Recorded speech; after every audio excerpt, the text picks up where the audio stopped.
Tonight, on The Big Story, Day 5 of Vice President Sara Duterte's impeachment trial saw a long cross-examination of the second prosecution witness. But so far, the anticipated testimony of the VP's most trusted aide is yet to happen. Health and legal woes are hounding a current senator and a former public works chief. Their hospital stay is getting in the way of their court dates. U.S. President Donald Trump has designated his nation guardian of Hormuz and plans to impose cargo fees off the vital waterway. He also vows to continue attacks on Iran, leaving a peace deal and the world hanging. Good evening, I'm Ces Oreña-Drilon. Day 5 of the Duterte impeachment trial was ripe with questions in session and speculations on the sidelines. There was intense cross-examination and redirect for the prosecution's second witness and rumors of the vice president swinging by. But ultimately, it came down to this. The prosecution is no longer presenting OVP Chief of Staff Zuleika Lopez and another witness for Article 4 assassination plot. Here are the other images and statements that define this trial day.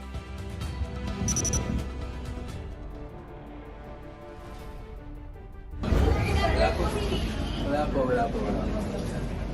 Sorry to disappoint you. Siyempre may mensahe po tayo sa depensa. Yan na ba yung best nyo? Parang galingan nyo pa ng onte. Hindi nagbabago yung fact na mayroong nagbanta, mayroong pagbabanta, at mayroon pong pinagbantaan. Congressman Ridon is entitled to his own opinion, and I don't think it would be appropriate for me to comment on that. We do not engage in such discourse. Even if VP Sara said that she already talked to a person, then we cannot confirm the truth because this witness does not have personal knowledge. The defense is entitled to their own conception of things. They're entitled to their own imagination. She spoke about Speaker Martin Romualdez as well as the President. Can you confirm or do you know for sure that these statements about Martin Romualdez or the President are true? Objection. Incompetent. This witness is highly incompetent as to whether he knows whether those statements are in fact What's the ground happening. for the objection? Can we just be informed of the ground for the objection? I just said it. Incompetent. Again, I do not know personally about the factual circumstances. What I know is that she uttered those statements. We're satisfied with that answer, no? In Attorney November Lotoc, you're a 26? smart Yes, sir. man. Just answer the question. Pwede ko pong explain, Your Honor? No, just answer the question, yes or no. We do believe that the Vice President had contracted, but I don't have personal knowledge. Kung personal knowledge ang gusto niyong malaman. Pero we do believe based on the evidence that we've gathered and based on our investigation. Thank you for that admission. Nakausap niyo ba sila ng personal? No, sir. And yet, you concluded that they were victims of grave threats, correct? Based on the evidence we've gathered, yes, sir. So without any personal correspondences with them, you came to that conclusion, The evidence is clear, sir. according to you. Oh, objection, Your Honor. I move that. Oh, wait. We cannot let this No, pass. that's part I of- move, Your Honor, that the defense counsel, with all due respect, be admonished from stating those unprofessional remarks. We are in front of national TV. No, That is his answer. Na yung threat na yon, yung Romanov na salita, it was used to warn as a threat to the first family. The word Romanov came from the mouth of Mayor Baste Duterte, na para bang binabantaan niya yung first family. You follow me, Mr. Witness? Yes, sir. Tama po yun. Was it also your impression na yung threat do sa Romanov was directed against VP Sara? Be honest. Yeah, I don't think so, Your Honor, kasi unang-una, ang context ng Operation Romanov against the first family. Nung tinanong ho siya ni Princess Maui, doon nga kami nagtaka. Anong Anong ibig sabihin ng Romanov? Anong context niya ng Romanov? Bakit against sa Vice President? Hindi naman sila yung first family. Are you aware that the Vice President is a lawyer? With the first attempt and with the rating of 80%, are you aware of this? I heard it in the news, sir. Oh, she has a higher grade than most of the lawyers here. But are you aware that she also worked as a court Objection, attorney? relevance, Your Honor. Relevance. There are a lot of lawyers here and you don't know what their grades are. I can... If she was serious about her alleged plan involving BBM, FL, and the former speaker, does it make sense for her that she would publicly announce this to the general public? All that needs to be proven is that they were intended by the accused to have that effect. Galing mismo sa Supreme Court of the Philippines, Your Honor. It's our position that the statements made by the Vice President were not threats in the first place. That's why we were categorizing it as response, a mere response to a Q&A. Number one. Number two, it was never aimed directly at BBM, FL, and the former speaker. In other words, had they not watched the video, for example, they wouldn't have known about it. Just in my own opinion, though, warning is maybe there is a what we call an event-based condition. Pwedeng ganon na pag inulit mo itong gagawin ko sa'yo. Pwede hong warning yon. Di ba ganun yung threat? Yung threat, Your Honor, pag ang threat is with a condition, pwede ho siyang mag-fall ng ganon. Pag sinabi ng threat is, pag ginawa mo to, ito ang gagawin ko sa'yo, papatayin kita, papatayin ko yung pamilya mo, papatayin ko yung ganyan. So para siyang nag-overlap, depende sa appreciation for us, ng investigator. Insofar as the NBI Cybercrime Division is concerned, what we did is we established the elements of the grave threats based on the surrounding facts and circumstances, and then we conclude that indeed nag-violate ho ang ating Vice Presidente.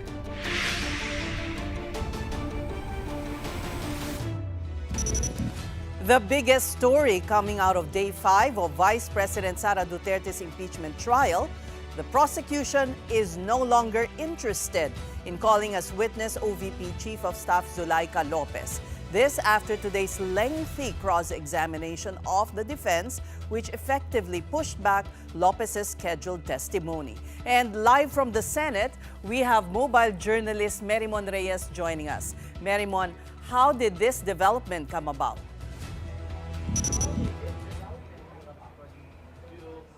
Ses, ngayong ikalimang araw ng impeachment trial ni Vice President Sara Duterte, supposedly after the presentation of NBI Regional Director and Cybercrime Division Chief Attorney Jeremy Lotoc's presentation as witness, we are anticipating the presentation next of Attorney Zuleika Lopez, Chief of Staff of the Office of the Vice President, followed by tomorrow from the House of Representatives, Captain Belinda Bello. However, that did happen. Ang nasabi kasi ng House Prosecution kanina, they decided not to present Lopez and Captain Belinda Bello as witnesses. Kung sakali raw kasi si Lopez ay ipepresenta, iilan lang naman daw yung mga katanungan na nais silang ma-prove ni Lopez. That includes, number one, na personal daw siyang nandoon sa House Detention Center when Vice President Sara Duterte made the statements or her remarks doon sa online press briefing na naganap November 2024. Next, na hindi lang daw siya ang tao doon sa online press briefing, maging members of the media or the press nandoon din at present. At pangatlo, kung yung authentication doon sa online press briefing video, yun din ang itatanong nila. Presenting Lopez is no longer necessary because the defense already used the same video as part of its case. House Private Prosecutor Attorney Lorna Capunan also said the testimonies of Lopez and even Captain Bello were no longer needed. They called them unnecessary and redundant. By the defense using the videos themselves, they had already acknowledged the authenticity and the contents of the said video. And since yung testimony naman daw ni Bello ay para lang makorroborate yung existence ng transfer order na kinakatakot during that time ni Attorney Zulaika Lopez, hindi na rin daw siya ipepresenta. So what will happen tomorrow? Oral argumentation ng prosecution at ng defense panel tungkol doon sa nais ipasabina na tax documents, financial records, bank records from the AMLAC, pati from the BIR. And then after ng minutes ng presentation ng prosec at defense, magkakaroon ng caucus ang senator judges. Kung magkaka-verdict, yun ang ruling nila doon. Pero kung hindi, maibibigay daw silang oras, nasa 2 oras ng debate among the senator judges. Ses. Mary Mon, sinabi ni Attorney Kapunan, we know when to stop, and you could almost hear the sigh of relief of the senator judges. Pero mabalik naman tayo sa nangyaring cross-examination kanina ng defense kay NBI BARM Director Jeremy Lotoc. Kamusta ang naging cross kanina? Well, Ses, naging extended kasi from kagabi hanggang kanina. Doon sa cross-examination ng defense team dito kay NBI Regional Director Jeremy Lotoc, ang pinapoint out nila dito ng defense ay wala raw personal na kaalaman or knowledge itong si Lotoc pagdating doon sa mga umano'y banta ni VP Sara Duterte laban kay Pangulong Bongbong Marcos, First Lady Liza Araneta Marcos, and former House Speaker Martin Romualdez. Sa ganito raw kasing arguments, maaaring masabi na itong testigo ay unreliable, posibleng mali, o kaya naman na iniimbento ang kanyang salaysay. Tinanong din ng depensa kung alam ba ni Lotoc kung may kinuhang tao nga ba si VP Sara para totohanin itong umano'y banta. Sabi naman ni Lotoc, wala raw siyang personal na knowledge at hindi niya alam na may nakokontrata na nga na hitman si VP Sara para ipapatay sina PBBM. At binase niya lamang daw ito sa mismong sinabi ng bise. Pakinggan natin ang bahagi ng cross-examination kanina. Attorney Lotoc, you're a smart Yes, sir. man. Just answer the question. Pwede ko pang i-explain, Your Honor. No, please? just answer the question, yes or no. We do believe that the Vice President had contracted, but I don't have personal knowledge. Kung personal knowledge ang gusto niyong malaman. Pero we do believe based on the evidence that we've gathered and based on our investigation. Thank you for that admission.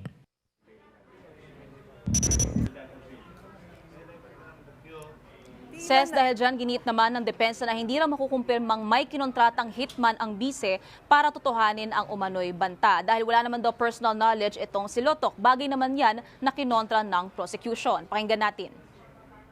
Even if VP Sara said that she already talked to a person, then we cannot confirm the truth because this witness does not have personal knowledge. The defense is entitled to their own conception of things. They're entitled to their own imagination. That's all.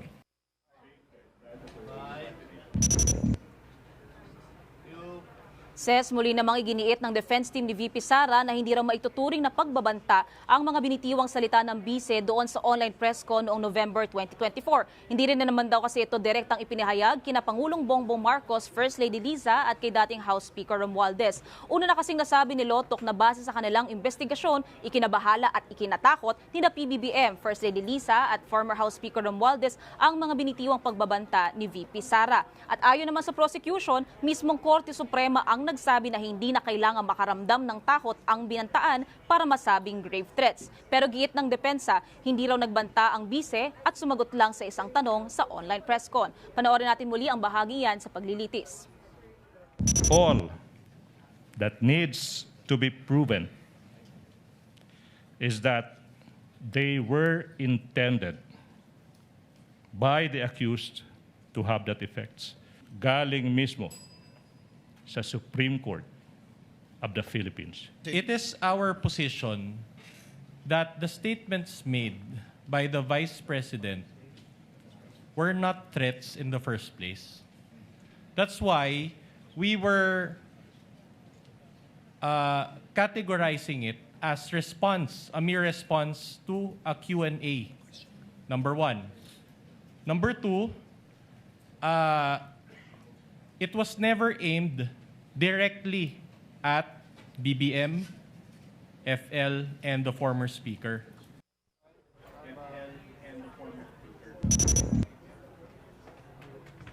Kalaunan, tumutok naman ang defense doon sa kaso na inciting to sedition ng NBI laban kay VP Sara. Nagpakita ang defense team ng ilang news articles na tila nagpapatunay na hindi naman daw na overthrow o napatalsik sa pwesto si PBBM taliwas sa alegasyong inciting to sedition. Pero bago yan, inusisa na rin ni Senator Judge Pia Cayetano kung alam daw ba ng NBI ang pagkakaiba ng babala sa isang pagbabanta. Narito naman ang kasagutan ni Attorney Lotoc. Pakinggan natin. In my own opinion, although warning is maybe there is a what we call an event-based condition. Pwedeng ganon na pag inulit mo itong gagawin ko sa'yo. Pwede hong warning yon. Di ba ganun din yung threat? Yung threat, Your Honor, pag ang threat is with a condition, pwede ho siyang mag-fall ng ganon. Pag sinabi ng threat is pag ginawa mo ito ang gagawin ko sa'yo, papatayin kita, papatayin ko yung pamilya mo, papatayin ko yung ganyan. So para siyang nag-overlap, depende sa appreciation for us, ng investigator. Insofar as the NBI Cybercrime Division is concerned, what we did is we established the elements of the grave threats based on the surrounding facts and circumstances. And then we conclude that indeed nag-violate ho ang ating Vice Presidente. All right, we thank you for your report. That was Mary Moan Reyes reporting live from the Senate. And now let's delve into day 5 of the impeachment trial with our guest tonight, UP College of Law Assistant Professor Mike Chu. Welcome to The Big Story, Attorney. Good evening, Ces, and to all the viewers. All right, well, in the end, what was much anticipated appearance of the Chief of Staff of the VP, it will no longer be. Was the prosecution correct in letting go of the 2 more witnesses they wanted to present? Although we could hear a sigh of relief from the senator judges.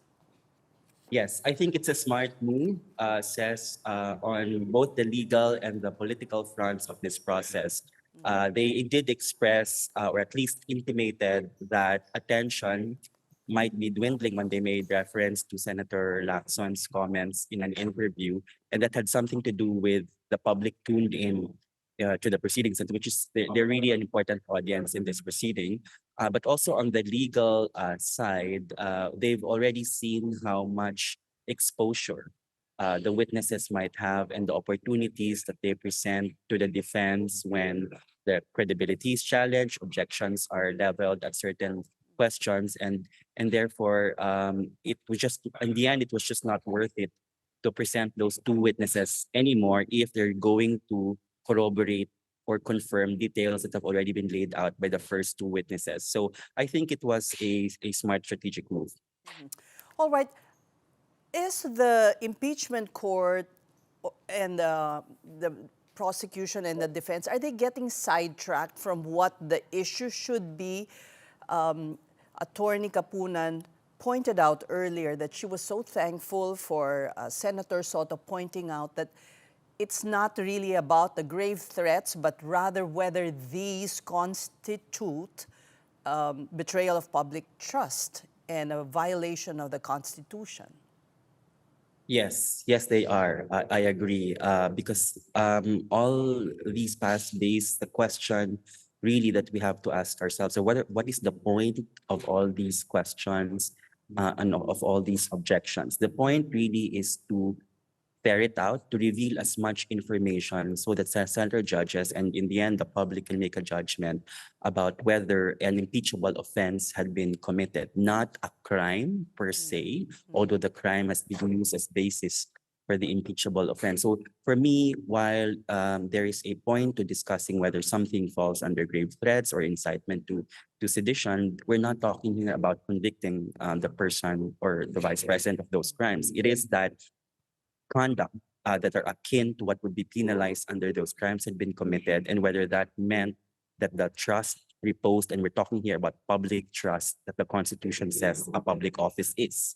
The trust reposed on the second most highest official in the executive department had been violated by, let's say, not upholding her oath, because in her oath, she would have said that she will uphold and defend the Constitution and the laws of the Philippines. So if you commit a crime, whether it's grave threats or any other designation, commission of a crime is a violation of our laws. And that's the point. Whatever it is, the point is you were entrusted to perform your duties faithfully, obey our laws, and be a model for the people who elected you. And if you weren't able to discharge those, then it could rise to an impeachable offense. Now, was the defense able to somehow put into question the testimony of NBI BARM Director Lotoc? There were some points made by the defense, in particular when they questioned the process, the inconsistencies, and the, let's say, the discrepancies that they've presented on in the documents that the prosecution themselves have presented. The main point that they're really trying to make was the thoroughness of the investigation, or whether it was they considered all possible leads, whether it was complete, whether it was fair and balanced, before they had arrived at their conclusion to file those cases before the DOJ. And I guess the main point of that is, if you weren't able to consider the context, which is whether that meant that she had a reaction to a threat to her life and her family, or whether that meant that she was expressing a protected speech, political speech. If those weren't considered, then this investigation was unfair, and therefore was considered in a vacuum, so that when you consider the entirety of the circumstances, a reasonable person would think this was not really betrayal of public trust, because there is an important context that one has to think about at the time that she uttered those statements. So was the prosecution able to establish with their first two witnesses that there was a substantial threat made by the VP against the president? I think so, and that's been what was reiterated by the prosecution so many times, which is that the making of the utterances themselves were the point. Whether contracting actually happened, whether there were really further steps taken for the threat to materialize. It's that she said those things, and that's not disputed. That's what Attorney Kapunan also hammered on at the end. Yeah. Are we seeing the prosecution about to close on Article 4 after the presentation of NBI Director Matibag? I think so. I think they're about to close, and I don't even think they're, at least from the tenor of their presentation at the end of the trial today, I don't even think they're going to call Attorney Matibag for this particular article anymore, given that the subpoena had been forgone or had been let go by the prosecution. So he might be called for another article, but I think this one's pretty much done. So then, what happens? Do they indicate that? Do they rest and say so before the impeachment court? Yes, they should say so when they transition or proceed to another ground. I just think they might want, they might do that tomorrow, but they might want the benefit of a ruling on the subpoena that will be orally argued tomorrow, so that they can better calibrate, because they can also reorder their presentation of the articles. I think at the moment, the next article is going to be about the confidential funds, but it might have, the decision might have something to do on the outcome of tomorrow's oral arguments, on the subpoena for the AMLAC and the DIR records, and they'll make a strategic, as we've seen, they're prone to change their order of presentation based on developments in the case as well. Prof, there was much ado about the presentation of the Chief of Staff of the VP, Attorney Zulaika Lopez. But it appears that it was what they only wanted from her was to establish that indeed that press conference took place. And there were questions whether she would be treated as a hostile witness, etc. So it was much ado about nothing. I think so. I think part of the calculation might have also been that her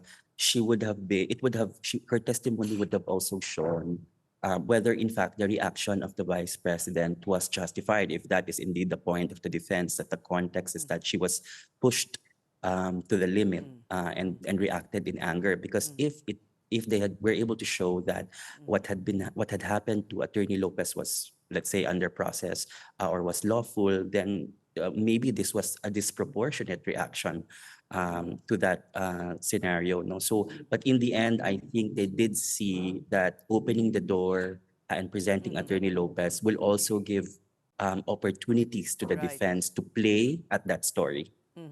And so she may be a witness for the defense and when it's the turn of the defense. Yes, that is still possible. All right, now what can we expect from the presentation tomorrow by both prosecution and respondent on the matter of opening the documents? They're given an hour. What do you see? Do you see this? It seemed to end on a very amicable note when Senator Cayetano, Senator Gatchalian, and the presiding officer were discussing about how they would go about the vote. Yes, so I think preliminarily between the two sides, we really will see a battle between what is protected and confidential. We can expect the prosecution to hammer on the point that she is a public official and her records should be open to inspection. The other side will, of course, refute that, but also add in the point that some of these accounts involve her husband, who is a private person. So that's going to be an arena where they'll fight it out. But on the part of the senators, I mean, I do recognize that they did consider the possibility of having a consensus. I think it's unlikely given the tenor of the questions of the judges so far. So there will be still splits amongst the senator judges, and that's why even with the time limit given, or at least still decided in caucus, we will still see some speeches, manifestations on the part of judges as to. I expect that some will not favor the granting of the motion. Okay. Now, what is your position, Prof, on the going back 20 years in the case of VP Sara's financial records? Is that too much of prying into a person's financial affairs? Because she had not held that public position that long. Yes, I think that it has something to do with, it will depend on what the purpose for the documents offer might be. We probably will hear something to the effect of, it will, of course, establish character and fitness, that there is a pattern in her behavior in amassing wealth that is disproportionate to her salary or wherever. That's one, to establish character, so not necessarily with respect to just the impeachable offense while she was in office. But it might also be a point where, it's an accumulation of an abuse of power wherever she is put, that has something to do with whether she should still remain in office because of that tendency or the propensity to amass wealth for private gain or at the public's expense, and whether that's determinative of, again, her fitness to stay in office, because we can expect that she, if not prevented from doing that, she'll continue to do that, particularly in light of her seeking the highest office. Now, Prof,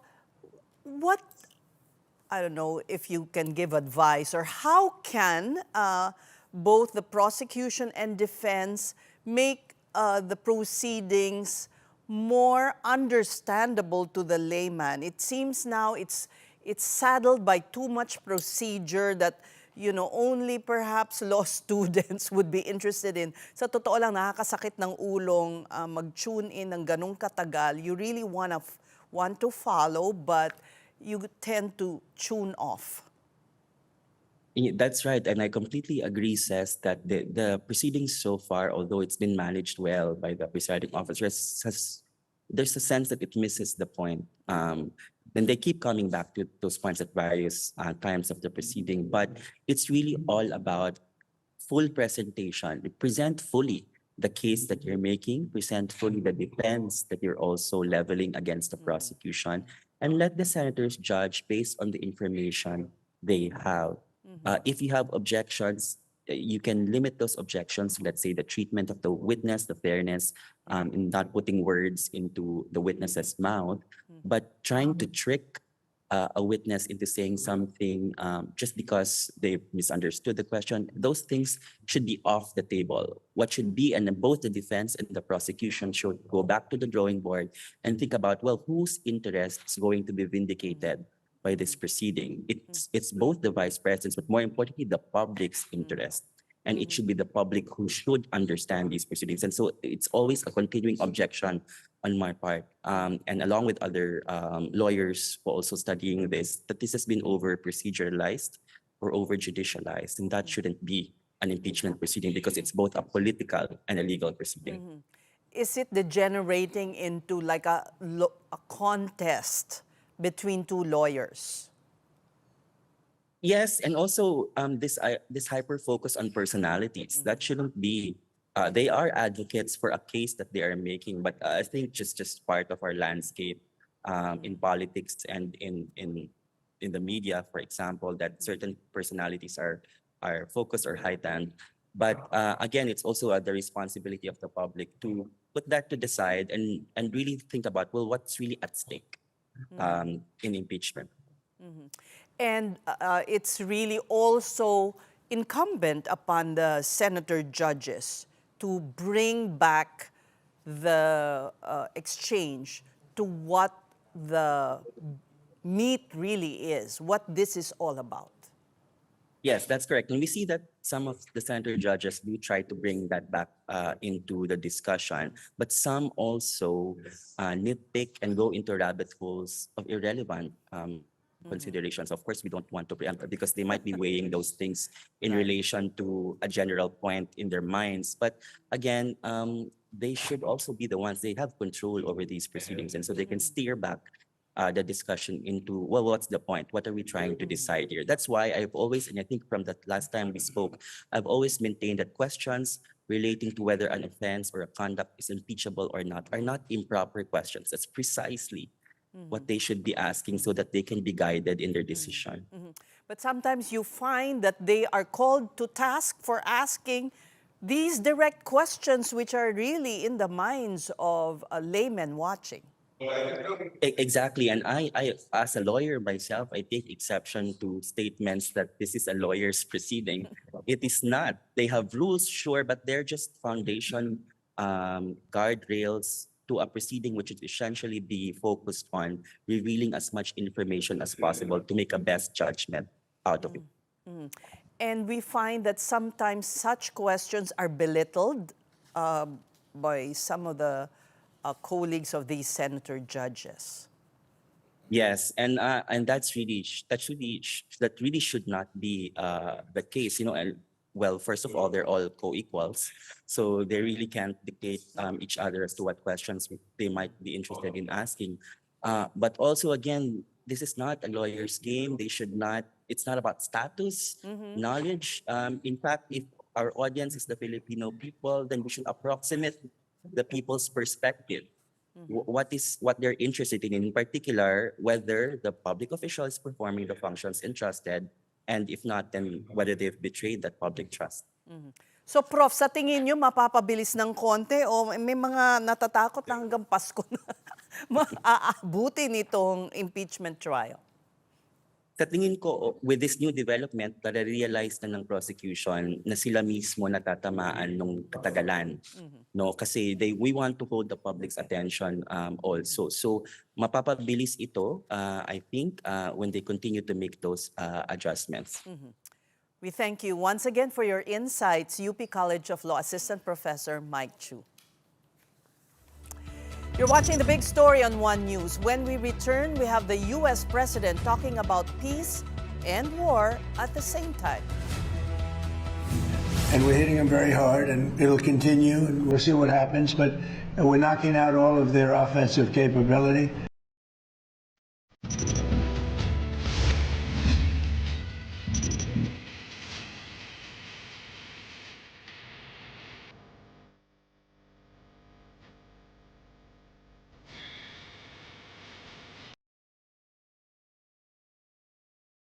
I'm a fan, so I'm gushing. Okay, I'm sorry.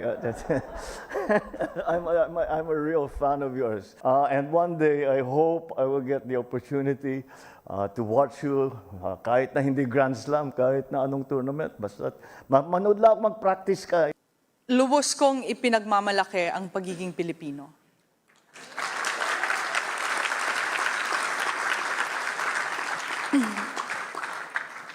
I carry the flag with me wherever I go. I do my best to represent the best of our country on and off the court because I'm really proud. You will keep going. We are all 110 million of us. We are all here behind you, willing you on to greater success. President Bongbong Marcos there fanboying as he met Pinay tennis superstar Alex Ayala last night. Malacanang gave the 21-year-old a homecoming reception and a presidential citation. Ayala had a historic run at the Wimbledon Championships. Now world number 28, Alex is the first Filipina in the Open era to reach the 4th round of the Grand Slam tournament.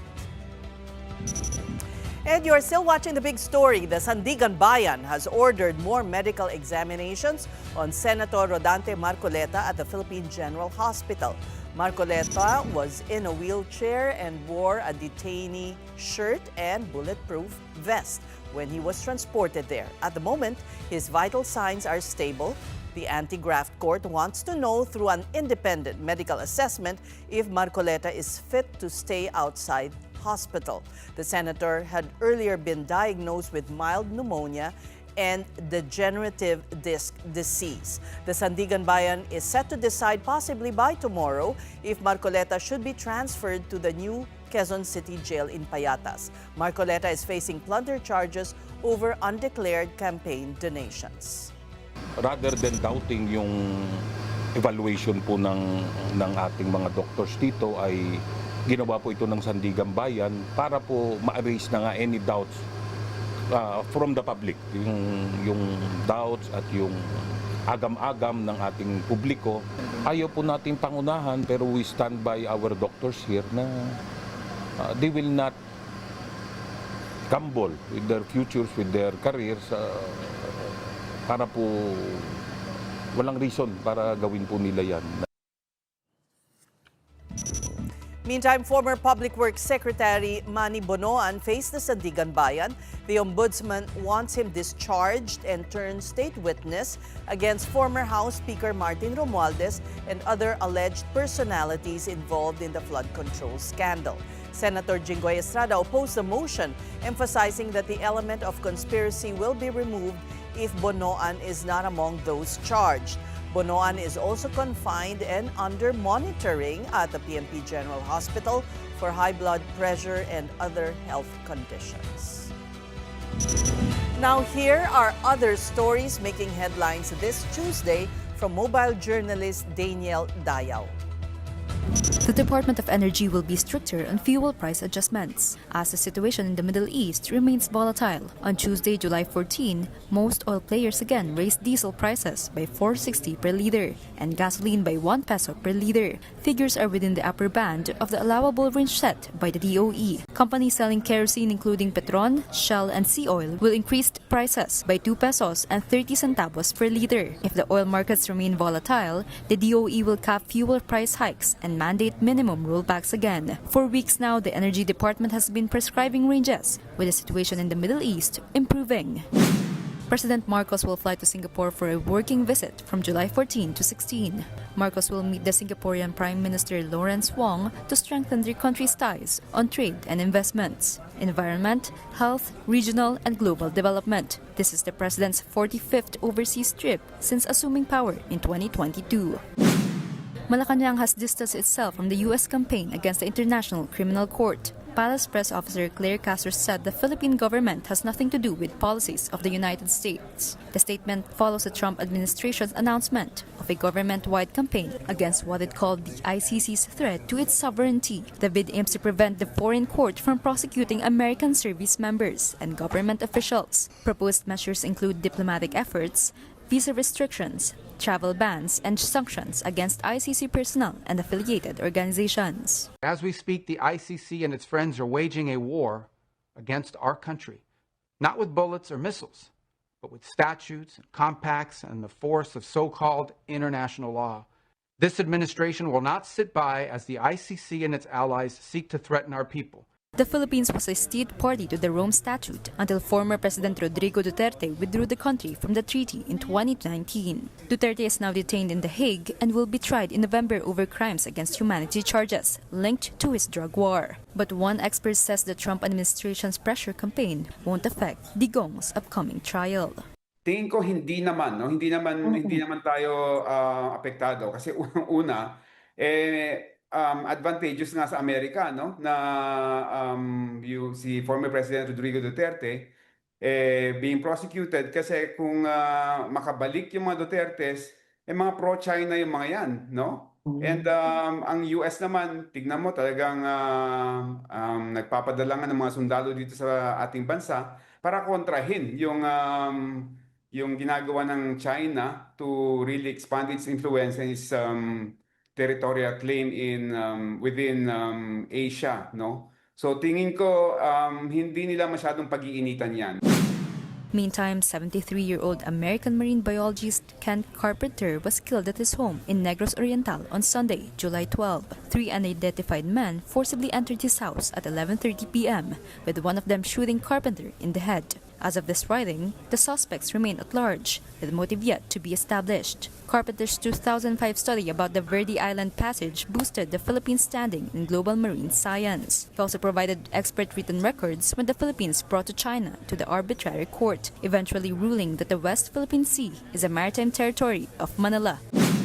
The National Bureau of Investigation will be looking into alleged anomalies in the 2019 Southeast Asian Games. NBI Director Melvin Matibag says the Bureau will revisit the sports complex in New Clark City, Tarlac, as well as the cauldron that was used for the torch lighting. It was Senator Alan Peter Cayetano who served as chairman of the Philippine Southeast Asian Games Organizing Committee. Nabayaran ng mabilisan na 10 billion yung halaga, congressional insertion. So sisilipin namin to. And President Marcos has sworn in Dr. Britanio Pujalte Jr. as new health secretary. Pujalte replaced resigned DOH chief Ted Herbosa, who stepped down due to health reasons. Before entering the cabinet, Pujalte headed the Philippine Orthopedic Center since 2014. Kapatid Mobile Journal, Daniel Dayaw, we are One News. The situation in the Middle East is again turning for the worse. U.S. President Donald Trump has announced that America will reinstate the barriers it placed in the Strait of Hormuz, even calling his nation, quote, the guardian angel of the vital waterway.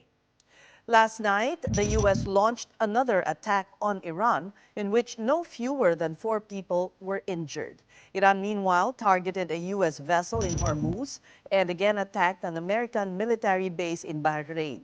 During a press conference at the Oval Office, Trump announced the reassertion of control over Hormuz. He said they would once again block the passage of oil tankers headed to countries allied with Iran. Trump also hinted that countries in the Middle East should start paying for America's alleged protection of the strait.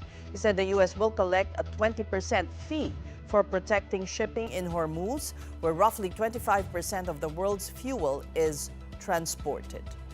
Yeah, I want to be reimbursed because we're protecting a very rich portion of the world. We're protecting by the countries that we're helping, and we're hitting them very hard, and it'll continue, and we'll see what happens. But we're knocking out all of their offensive capability, and we're controlling the straits. Anybody doing business with Iran can't go through. It's a very strong blockade.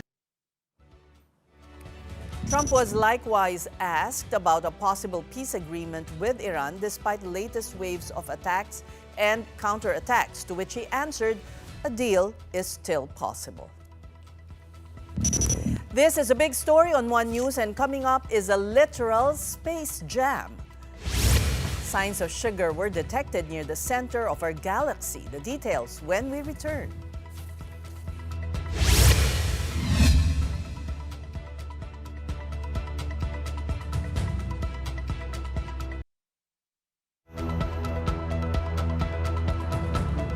even if VP Sara said that she already talked to a person, then we cannot confirm the truth because this witness does not have personal knowledge. The defense is entitled to their own conception of things. They're entitled to their own imagination. That's all. Nakausap niyo ba sila ng personal? No, sir. And yet, you concluded that they were victims of grave threats, correct?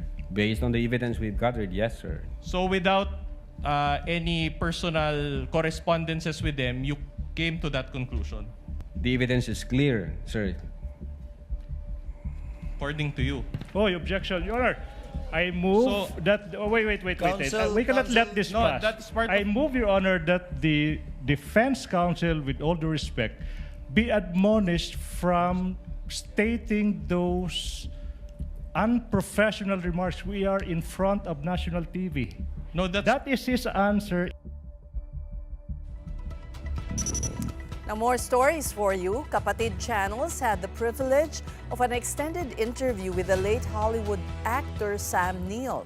That's during his visit to the Philippines last year for the MVP Group film, The Last Resort. In those conversations, Neill shared that it wasn't the scenery that left a lasting impression on him.